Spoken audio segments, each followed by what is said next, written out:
جن لوگوں کے دلوں میں نفاق کا روگ ہے،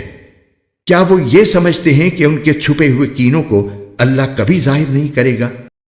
اور مسلمانوں، اگر ہم چاہیں تو تمہیں یہ لوگ اس طرح دکھا دیں کہ تم ان کی علامت سے انہیں پہچان جاؤ، اور اب بھی تم انہیں بات کرنے کے ڈھب سے ضرور پہچان ہی جاؤ گے، اور اللہ تم سب کے اعمال کو خوب جانتا ہے۔ اور ہم ضرور تمہیں آزمائش میں ڈالیں گے تاکہ ہم یہ دیکھ لیں کہ تم میں سے کون ہیں جو مجاہد اور ثابت قدم رہنے والے ہیں، اور تاکہ تمہارے حالات کی جانچ پڑتال کر لیں۔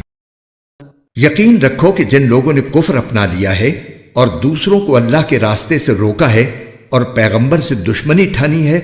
باوجود کہ ان کے سامنے ہدایت واضح ہو کر آ گئی تھی، وہ اللہ کو ہرگز کوئی نقصان نہیں پہنچا سکتے،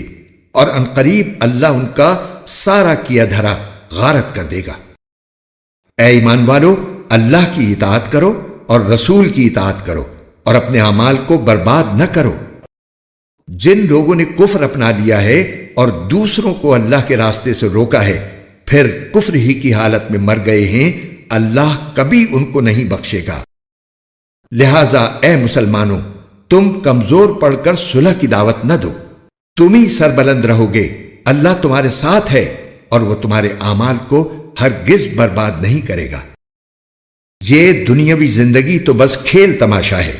اور اگر تم ایمان لاؤ اور تقوی اختیار کرو تو اللہ تمہارے اجر تمہیں دے گا اور تمہارے مال تم سے نہیں مانگے گا۔ اگر وہ تم سے تمہارے مال طلب کرے اور تم سے سب کچھ سمیٹ لے تو تم بخل سے کام لوگے، اور وہ تمہارے دل کی ناراضیوں کو ظاہر کر دے گا۔ دیکھو، تم ایسے ہو کہ تمہیں اللہ کے راستے میں خرچ کرنے کے لیے بلایا جاتا ہے تو تم میں سے کچھ لوگ ہیں جو بخل سے کام لیتے ہیں، اور جو شخص بھی بخل کرتا ہے وہ خود اپنے آپ ہی سے بخل کرتا ہے، اور اللہ بے نیاز ہے اور تم ہو جو محتاج ہو۔ اور اگر تم منہ موڑو گے تو وہ تمہاری جگہ دوسری قوم پیدا کر دے گا، پھر وہ تم جیسے نہیں ہوں گے۔